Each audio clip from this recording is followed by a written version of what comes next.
Good afternoon, everybody, and welcome to today's webinar hosted by the University of Bath Centre for Governance, Regulation and Industrial Strategy and the Institute for Policy Research, the IPR. Thank you for joining us online.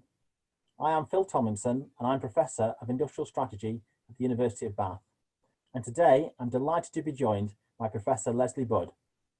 Leslie has just been promoted to full Professor of Regional Economy at the Open University Business School. He has published extensively on urban and regional economies in relation to the European Union, digital and social inclusion, and global and financial markets. Previously, he was a Special Economic Advisor to the Committee for Enterprise, Trade and Investment at the Northern Ireland Assembly, providing briefings, and in particular the first one on the impact of Brexit in Northern Ireland, on corporation tax changes and foreign direct investment, and cross-border cooperation, among others. He was also the former chair of the Regional Studies Association, and he is currently the chair of the Urban and Regional Economics Seminar Group. Today, Leslie joins us to discuss the European Space Agency's European Exploration Envelope Programme, E3P, and the prospect of Space 4.0 in transforming Europe's regions and their economic governance. Before we begin, there are just a couple of housekeeping notes I would like to share with you all. Please note that your cameras and microphones will remain switched off. If you have a question, please submit your question via the Q&A function on Zoom. We will aim to respond to all questions towards the end of today's session. The session has been recorded, so filming and photography is taking place. Subject to no technical difficulties, the session will be available online as a podcast and video will appear at a later date. Thank you all again for joining us, and I'll now kick off today's webinar by handing over to Professor Leslie Budd. Thanks, Phil. And also can I thank Sophie for organising this presentation. Well, it's a personal and professional pleasure to give this presentation. My brother and nephew graduated as post and undergraduates at the University of Bath, and the former Pro-Vice Chancellor Ian Jamieson taught me sociology as an undergraduate. Professionally, it's also a pleasure as I contributed to Phil Tomlinson and Felicia Ray's excellent report on industrial strategy for the Centre and the Institute. This presentation builds on a paper submitted to Regional Studies. It's a special issue on Industry 4.0, Disrupting Regions. But in particular, builds on the expertise we've developed at the Open University for the European Space Agency project, evaluating the socio-economic benefits of space exploration, undertaken with space scientists at the Open University, for which I'm grateful because I've actually learned a lot. The space industry has become increasingly important across the globe, but also in Europe. And the European Space Agency itself, which is not an EU body, has contributed significantly to the benefits of space activities, particularly through the International Space Station collaboration.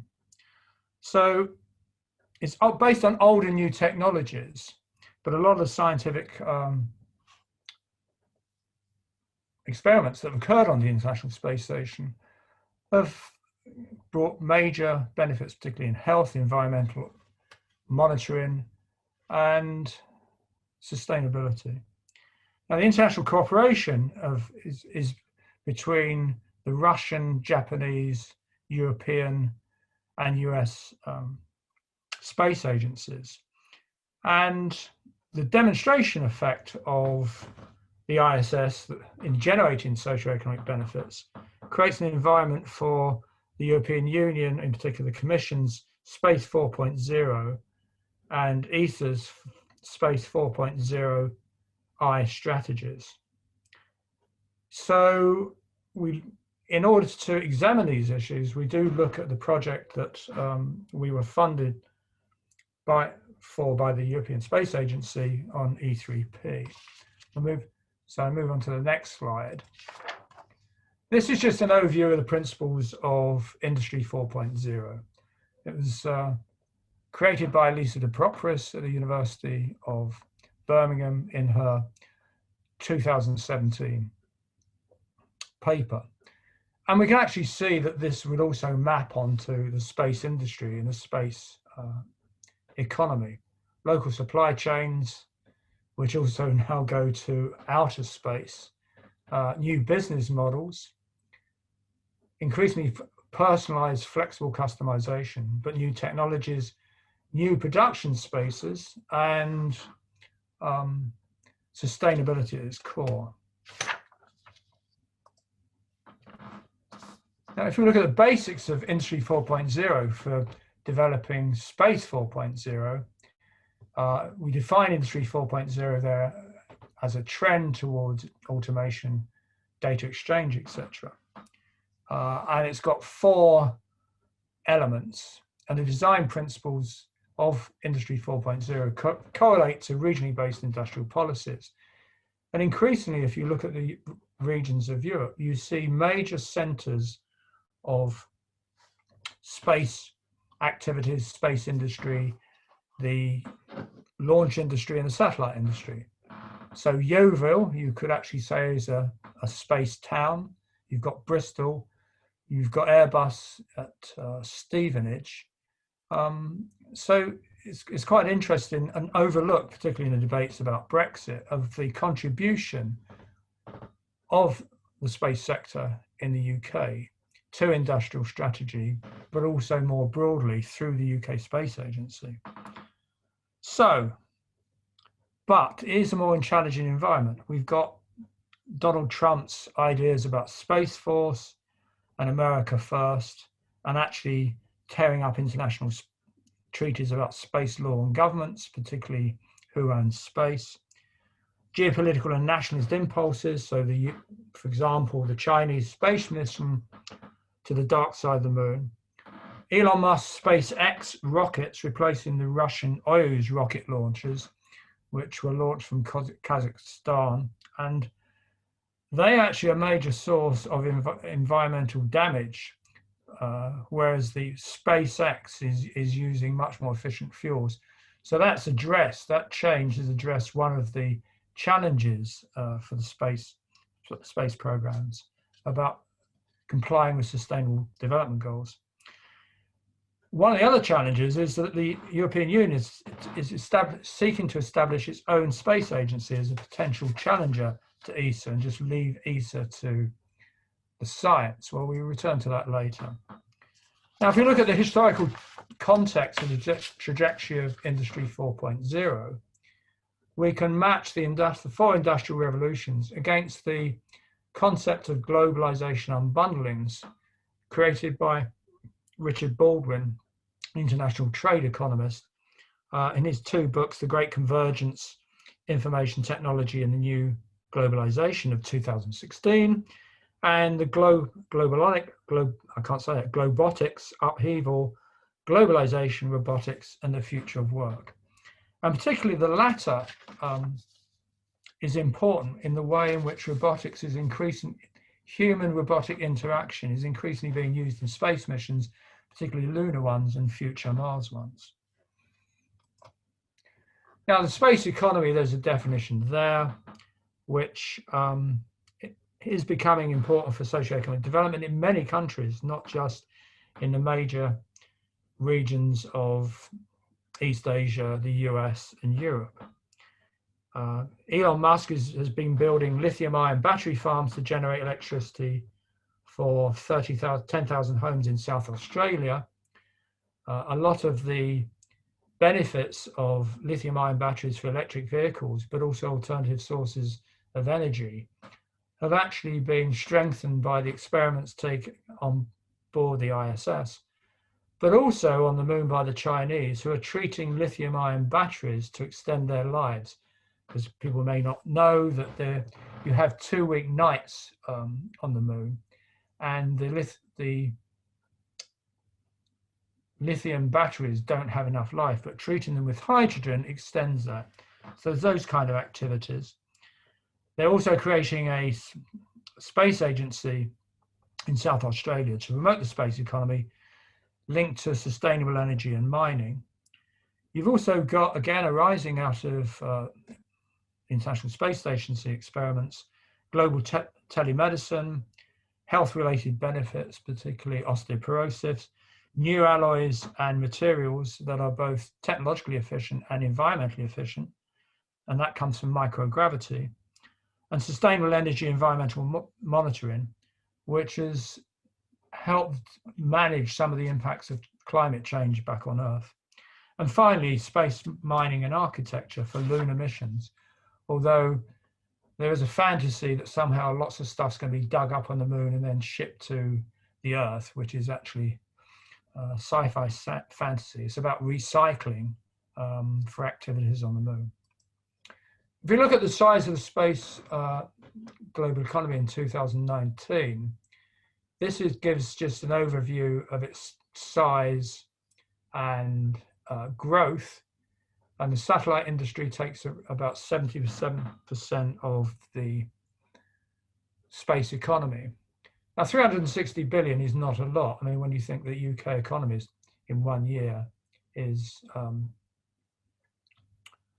about $2.5 trillion. But the multiplier effects of these activities are significant. And they also generate qualitative measures of socioeconomic benefits. So it has generated significant growth in private commercial applications of satellites that have been underpinned by funding of public space agencies, but also value added and multipliers do vary across countries and activities.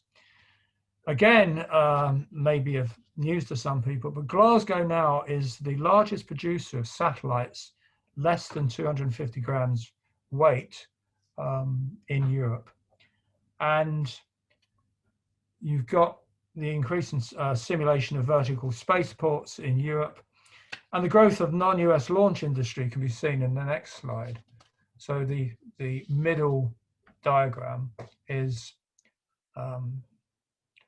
shows the increasing growth of non-US launch industry for many countries. And many countries seen as a way of actually increasing economic development as a result of space activities. And the two major components are the satellite manufacturing and the launch industry. I hope people are concentrating on the slides and not me. My cat has joined us because she thinks you're a friendly audience, so do forgive the tail waving across the screen. In the next slide, we see Space 4.0 as the drive of the European space economy, and its explicit recognition as a significant contributor to Industry 4.0 in the EU for its key stakeholders and regions. And this is a definition of the communication of 2016 by the Commission for the Council, the Economic, Social and Economic Committee, and the Committee of the Regions. So this is a space strategy that's both, if you like, functional in terms of industrial strategy, but it's regional and local distribution and its impacts. And that is to be welcomed. And actually, if you look at the UK Space Agency, there is a study on the website by London Economics for the UK Space Agency about developing a space industrial strategy in the UK. Alongside that, the European Space Agency in 2016, its Ministerial Council, developed Space 4.0 for United Space of Europe, United Space in Europe, sorry. Now, what the ministerials do is every 5 years, they set out the funding of space missions for the exploration programs and missions. The strap line for 2016, as I said, is United Space in Europe. And now it's Space 19 plus for the 2019 ministerial meeting that set out the increased funding for space for the European ESA member states. But the key question is, what is the differentiation between the EC's Space 4.0 and the ESA's Space 4.0i? Potential conflict between the EU and ESA in pursuing Industry 4.0 strategies for space. Now, these four elements for the Industry 4.0, technological adaptation, innovation and systems, smart cities, they're derived from upstream base activities. And I'm giving examples there of driverless cars, vehicles, etc., transform the urban and regional spatial structures and form in the medium term in many regions. Gave the example of Elon Musk and also the hydrogen treatment of electric vehicles. And also those four elements structure a lot of the downstream benefits by function and region city. And again, the example of smart specialization, innovation strategies, and smart cities, of which Milton Keynes, which is home to the Open University, has one with its delivery vehicles and localized electric on-road transport. Now, ESA's 4.0 industrial strategy has the standard slogans of innovates, informs, inspires, and interacts. And one can be cynical about that and skeptical, but they do relate to the main ESA European space programs, Copernicus, which is the Earth observation program, the EGNOS overlay navigation system, regionally based global navigation systems, and Galileo 2, which is Europe's global navigation system. Now, but the implications there are profound implications for ESA and EU interaction with regard to space programs, because it's a complicated situation. The implications of Brexit for Copernicus contracts and the GPS have not been well understood in the UK, either by the UK government or GPS. To get contracts for Copernicus and for the GPS, you have to be a member state. When the UK, as a non-member state but a third nation, you can apply for some of the subcontracts, but the UK Space Agency has been excluded from bidding for Copernicus contracts as contractors and then subcontracting them for companies in the UK. So that has profound implications for industrial strategy in the UK, particularly in regard to space. We've seen it with automotive, but it's been overlooked a bit for aeronautics, but in particularly space has been completely ignored. And again, this is quite important for people, companies like Leonardo, who are in Yeovil, or Airbus in Stevenage, and for their local urban and larger regional economies. So if we now turn to the ESA's European Exploration Envelope Programme, as the building blocks of taking forward their industrial strategy, Space 4.0i. They have four benefit categories: science, economic growth and competitiveness, global challenges, sustainable development goals, and inspiration. Inspiration is usually about education, younger generation, and so on and so forth. There's a very good report called Principia that was written by the UK Space Agency about, I forget his surname, Tim, the British astronaut who was on ISS. And actually that created a multiplier for Treasury funding, about the order of 4. But it also encouraged younger people to study STEM subjects, particularly young females, and also in universities. There's a very important Athena Swan program to encourage that. So there's been socioeconomic benefits, which are both, if you like, functional, but also locally. But those benefit categories also generate direct and indirect benefits. Now, this is just an overview of the kind of direct benefits you get from those 4 categories. And you can see societal integration for space flight, European identity with regard to space, but greater collaboration, strengthened international space explorations, but things like, but also culture and other kind of associated activities. There's been a lot of space activities to do with culture and symbolic events, but I come on to that. Now, the bid that we were successful in getting was 2 phases from the European Space Agency. And my space scientist colleagues are great at actually coming up with acronyms. And my colleague Manish Patel wanted at the Ministerial Council of 2019 for the ministers of the member states to talk about BEARS, because we call it Benefits of ESA Explanation Roadmap in Socioeconomics. And our latest venture is called SPEAR and CBAS, but I'll explain that at the end. But the point about this was it's cross-faculty between my faculty of Business and Law and STEM, funded by ESA to evaluate the socioeconomic benefits.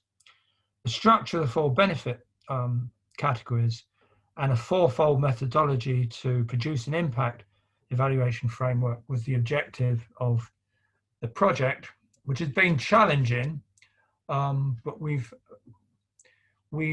actually got ESA to think in a much more multidisciplinary way about the benefits of science exploration in general. It's not just the science, but has quite profound implications and benefits for economy and society. Now, the evaluation methodology was made up of 4 elements. Firstly, input-output analysis that was used to estimate multipliers for gross domestic product, employment, and fiscal revenues and costs that came from the funding of E3P. And actually our results were slightly more positive than some other multipliers, of which of course ESA was happy about, but I would argue that our analysis was much more stringent than others. You do get consultants who come up with multipliers of 14, but you don't really get much beyond 3. So it's in a range of about 2.5 to 2.8, at least for GDP. We then use logic models, which is a standard method for evaluation, to link inputs, outputs, and outcomes over the short, medium term using certain assumptions. And that provides you as a kind of critical path analysis of where and entering the 4 cornerstones of the E3P program. And finally, to try and estimate some of the qualitative measures of socioeconomic benefits, we used a set of capitals, which are community resources, which are generated by the E3P program. And these are based on the French anthropologist and sociologist Pierre Bourdieu's economic capitals, and being used increasingly in evaluation projects. We did one at the Open University on electronic government for you for the European Union 10 years ago. And we've tended to use this project again. And recently, Greater Manchester has actually used capitals to evaluate its health and social care strategy that it's taken on as part of devolution. And finally, we had data collection methods to show summary impacts. This was very useful for showing graphically the results of the input-output modeling that actually was published in the Space 19 Plus strategy that was written after the 2019 ministerial meeting. That's not a public document yet, but one of our recommendations to ESA in future is they need to be more transparent, more open, and more public, particularly those kind of documents. And again, what I just linked there is the 4 categories to the appropriate financial capitals, and then to the ISS continuation and future low Earth orbit programs, the beyond Earth orbit, so between the Earth and the Moon, say, which is cornerstone 1 of E3P, early robotics on Luna, cornerstone 3, and human unit exploration, which is cornerstone 3, sorry, and then Mars sample return and ExoMars, which is starting next year, which is cornerstone 4. And if we look at the, actually, this slides have moved a bit too much, but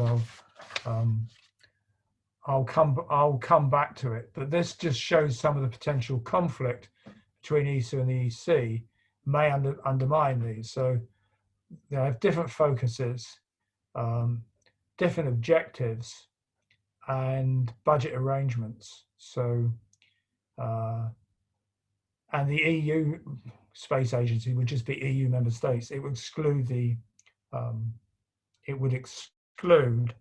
UK, Switzerland, Albania, and Canada, which is an associate member. And then you've got procurement, and that's one of the problems about the ESA procurement, is it has been rather bureaucratic and top-down and contract, and some of the information and the data has been rather opaque. But again, here's an overview of the International Space Station benefits, inspiration, culture through Twitter, YouTube, communities, social media, competitive industry, the linkages which we've demonstrated through the multiplier effects, so many researchers, links between universities and space agencies, particularly the development of what I call space city regions, which we want to explore in future. And there we've got, for every €1, between 2 and 3 euros are generated. If we include innovation spillovers from space activities, it's about the order of 4, but that's more uncertain. But one of the important things about this is we've taken a broader and deeper view in BEARS about these kind of activities. Now, what I've done in that slide is an example of our work of a value chain from the electromagnetic levitation experiment aboard the ISS. And there's 3 experiments of the EML. The outputs are metal alloys, weightlessness impact on various metals, non-metal activities. And the applications, as you can see, are a range of technological, but also environmental benefits in the applications. And the technological externalities have been high quality materials, new materials, and it's increased nuclear thermal propulsion. And I'll come back to that because that sends up red flags for some people about sustainability. But for example, I did a calculation that the EML experiments have led to a 30% to 50% drop in weight of the materials used in blades for air engines. So if you use the European emissions trading system, numbers per ton of carbon saved, and counting the number of London, New York flights, that the adoption of these new turbines, you're actually talking about a significant number. I haven't got it to hand, and also at the moment it's commercial sensitive. But we've also linked this to environmental benefits. When it comes to nuclear thermal propulsion, one of the materials they've found on the moon is can actually help cold fusion for nuclear power, which also limits some of the environmental damage and in terms of weight. And this is something, again, the Chinese are looking at on the dark side of the moon to power their space stations there when the solar panels don't have enough capacity, aside from what I said earlier about hydrogen. Now, we come in here to international cooperation, and the way in which we've seen on ISS, it could be argued there was a networked organization of which there's significant learning effects. So you could also say it was a learning organization as it's proceeded for the participants, following on from Peter Senger's work. But it also gives an advantage to new participants in ISS activities because there's these learning effects. So Orion is the successor,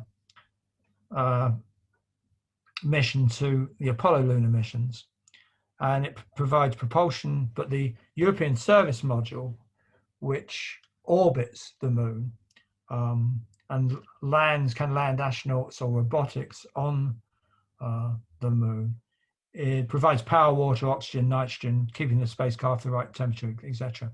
It's built by a consortium managed by Airbus in Bremen across 10 European countries in 3 phases. Now, as a propulsive industry, if you know your Schumpeter in city regions, it creates agglomeration economies and links universities to localized space industries. And if you think of the 3 big space cities in Europe, Bremen, Torino, and Toulouse, they all had histories in shipbuilding, aeronautics, and now space. And Airbus in Toulouse has its own learning university and has a strategy of Toulouse Space City region. So I think in terms of regional economists, regional development activities, people who are engaged in regional innovation, this is an important contribution. And also using Industry 4.0 discourse and conceptual framework and practice as a means of consolidating this, but making a significant contribution to socioeconomic benefits for all of us, for all citizens. And again, just on the aside of the money, the ESA budget for the next 5 years is the equivalent of one person in all the ESA member states going to the cinema once a week, the cost of that. It's very low, but does generate significant issues. There's always arguments about opportunity costs, but if you did a decision tree from particularly ISS experiments down to electric vehicles and smart city regions, you can actually see that along that value chain, the kind of how the multipliers increase. Now, this slide is just a slide of the distribution of funding of 250 million euros for the consortia for ESM, Orion ESM. As I said, and I've listed there not only the companies, but also the places where they are located. So again, this is becoming important propulsive industry. And you've got the 2 major players, Airbus, that's French, German, Spanish, UK, and Thales, which is Italian, but is based in Turin. And again, it reinforces this idea of space city regions through these kind of consortia. And again, the consortia, as people add to it, have significant learning effects. Now, I showed earlier the two issues for the space agency. EU space policies to maximize the benefits, globally competitive, innovative space sector, autonomy in accessing using space and secure, safe environment. But I think that's a defensive move because, as we've seen, you need international cooperation and strengthen Europe's role as a global actor. Well, ESA have been doing that. So there's potential conflict between the 2 roles. We then go to the next slide. EC priorities: efficiency, regions, crisis, protect, optimize transport, International Space Station. Well, that again, that's ESA Orion. So for 4.0, that's where you can see 4.0 and 4.0i merging. So personally, I don't understand the ambitions of a number of the commissioners for their own space agency when you've got one, but you could find better means of organizing the cooperation between the EU and ESA. And sometimes, they're the same. And I've put that slide up about the potential conflict. So in conclusion, and I am on time, Phil, we can see that the 4th Industrial Revolution application is important for the space economy sector and industry. Artificial intelligence, Internet of Things, are being demonstrated aboard ISS. We'll see increasingly that with the new lunar missions, space architecture and space visions, and then the new set of missions for ExoMars and Mars sample return, the robotics. Space is becoming an increasingly propulsive and disruptive agency of economic development, particularly at the regional level.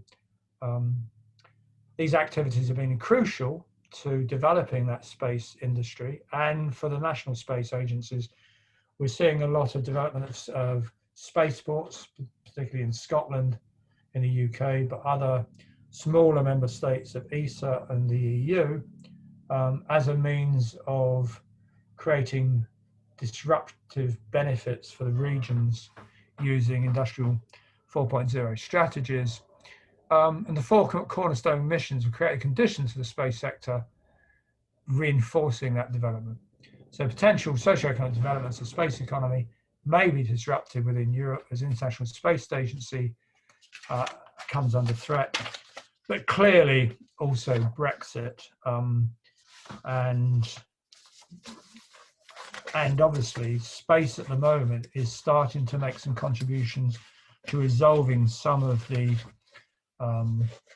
challenges of COVID-19 because of the experience of the health benefits that have been created. Thank you. Thank you, Les. That was very fascinating, very important how you've outlined the space economy and the activities of the European Space Agency. We now have about 20 minutes for some questions and some feedback. And I've had a couple through already. First of all, a query from Adam. I just wanted to know if you can just clarify the name of the French economist you mentioned, read the capitals. He's not an economist, Pierre Bourdieu. Pierre Bourdieu. Okay. Yeah, he's an anthropologist and sociologist. Anyway, yeah, so Bourdieu is very famous. Okay, thank you. And we've got a question from Riakora Risotto from Bath. What would be the main implications of the pandemic for Space 4.0, its value chain and its development? God, that's $64,000 question. One of the issues will obviously be so for example, the space agencies themselves, they're working at home, so that close cooperation.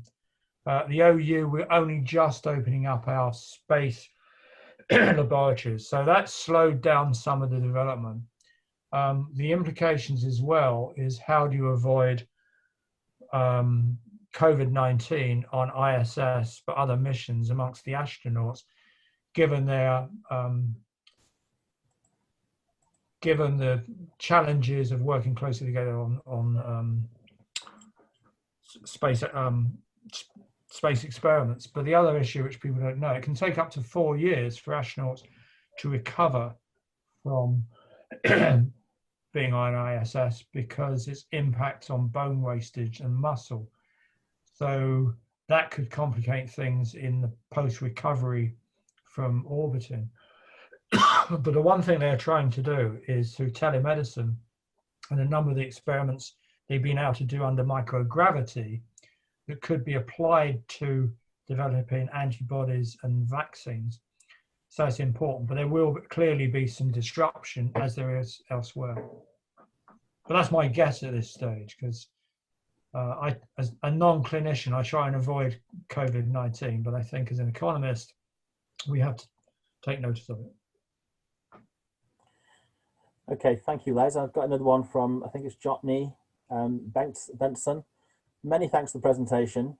I was wondering how Bergen, Norway was on your map when most space activities are derived from Oslo. Where is the source of the information?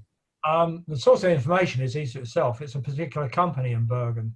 And actually, if RSA publish our special issue, hint, hint, the details will be in it.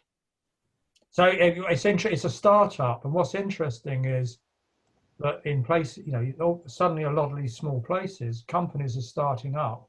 They're getting linked to these big consortia, and they're getting the benefits of the learning, learning experience, learning effects, learning outcomes, as we say in universities. And that linkages has had important impact on those small towns. Okay, getting a number of questions about the slide, just to let people know that at the end of today's session, we will share the slides. They'll be in a PDF version, and we will email them out to all the attendees. So I can go back to anyone wants, so. A question from Richard Blundell. Thanks, Les. Is there any evidence from your projects or others of the relative performance of the new privatized space actors like SpaceX and their state-owned counterparts, and how well are they collaborating? Well, SpaceX is being subsidized by NASA, so where there's particular favorites. There's a lot of evidence. So the major contractors for ESA are Airbus, Thales, Alenia, Leonardo. It's mainly Franco-Italian, and they're German plants. There's a lot of commercial applications where private companies are buying space. NASA's been better at this than ESA, but there's growing evidence. The concern is, and again, as Richard will know, as a colleague, space governance and law, of which we're growing expertise in the faculty, is becoming increasingly important in these kind of agreements. So that's something we would look at. I mean, particularly we're looking at our next project for SPEAR, which is on Spacewalk Scotland, about Virgin and their vertical takeoff aircraft for space tourism. Because again, there's a lot of subsidy for speculative activities. And I'm not sure about, space tourism for the super wealthy is something that we should be publicly funding. So that is something we've looked at.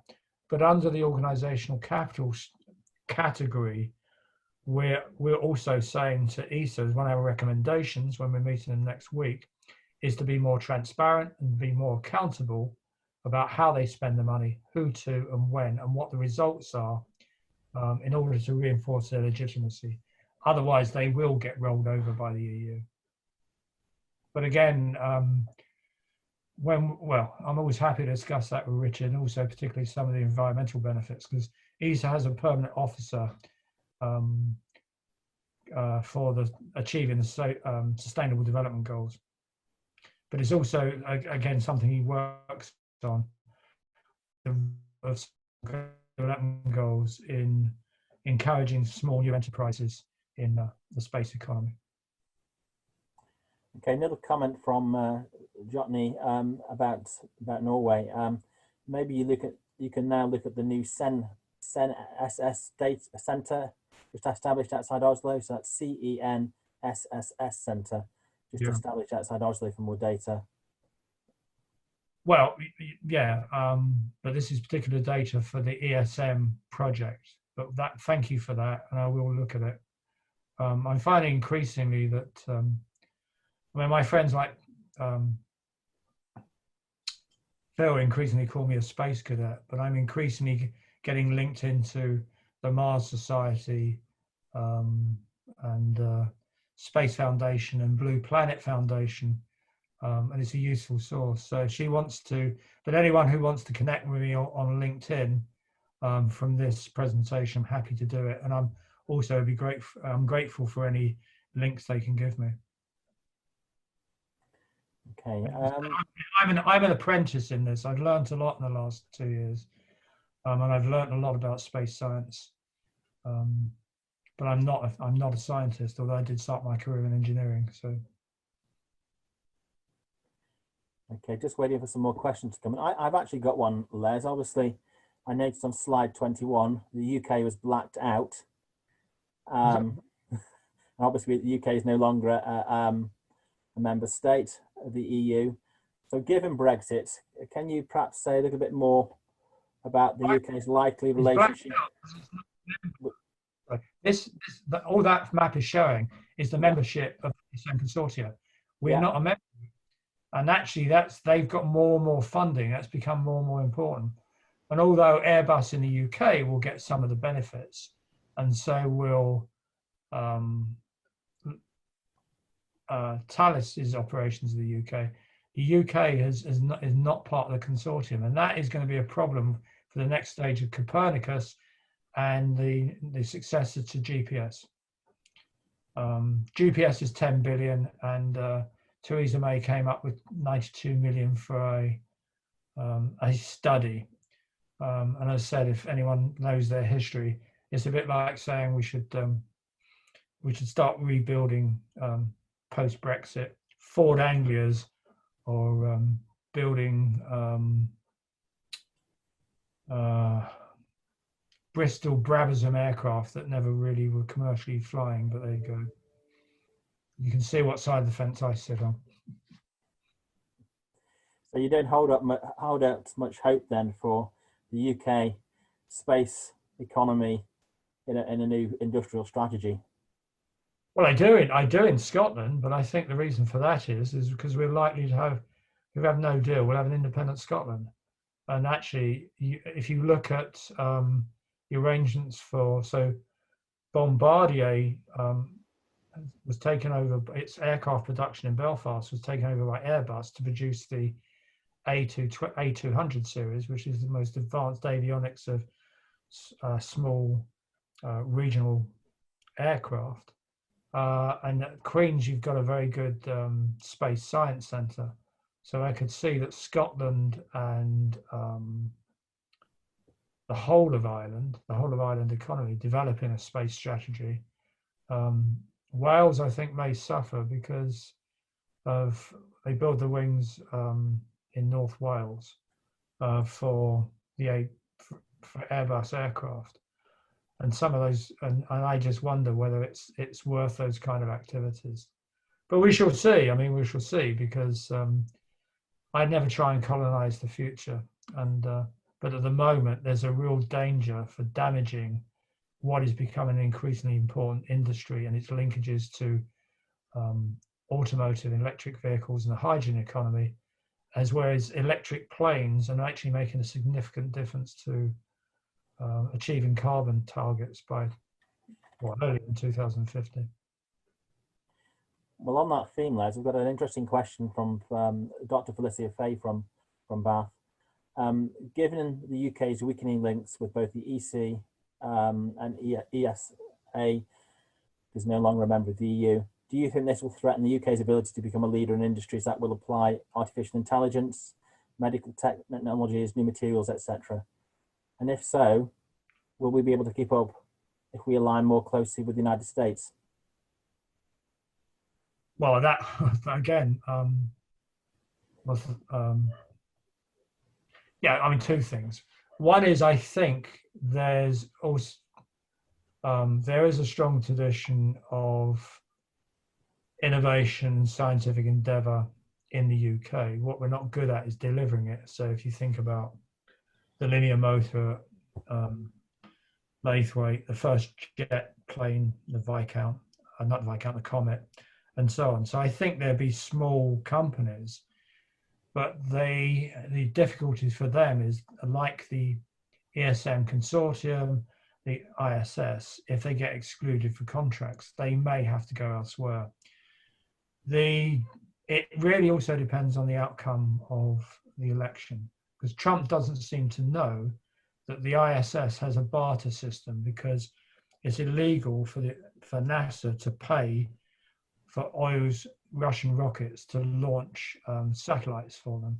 So there's a barter system, and it works very well. And it's cooperation between the space agencies.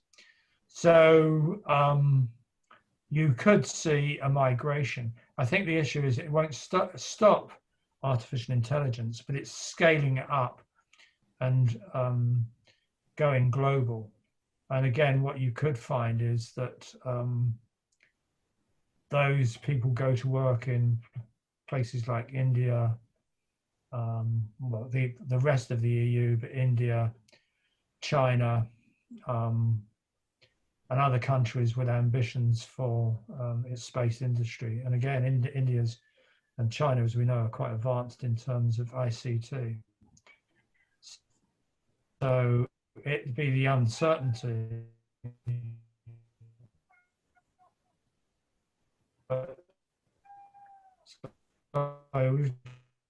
By Cat again, who wants attention, but it's wait and see. But I think there will be some significant short-term challenges, and we will see in the medium term the degree to which cooperation can occur, joint ventures, etc., etc. I mean, it's a bit like the Erasmus funding and shared funding for science, of which the UK has got serious benefits from EU funding. But I'm not optimistic at this stage. Okay, another question just come in from Yotney. What is your expectations of the Horizon Europe Cluster 4 and the section, if you're aware of it, the foster competitiveness of space systems starting next year? Well, I don't know much about detail, but when people start saying foster competitiveness, they don't normally know what they mean by competitiveness. But I mean, it's a bit, look, you can foster competitiveness, international competitiveness between firms to bid for certain things because you want to create value added and you create opportunities. But as we've seen in aerospace and particularly aeronautics, you need complex cross-border supply chains. So, for example, although the International Aero Engine Company is a consortia between 4 of the biggest engine producers in the world, because it's just too expensive for single companies to build stuff. So I think some of the competitive agenda is a means of drawing a veil, disguising some monopolistic behavior, and SpaceX is a classic example. Okay, I think that is pretty much all the questions, unless anybody's got any final questions or queries. As I said, these slides will be made available afterwards, and the video of this session will be put online, and you'll all be emailed a link of to the video and the slides. I just want to thank you, Professor Budd, for today's seminar or webinar, as it's called, and to all of you at home for joining us today. This will be available. Thank you again for joining this event, and we hope to see you all again online at future IPR or CGRIS events again soon.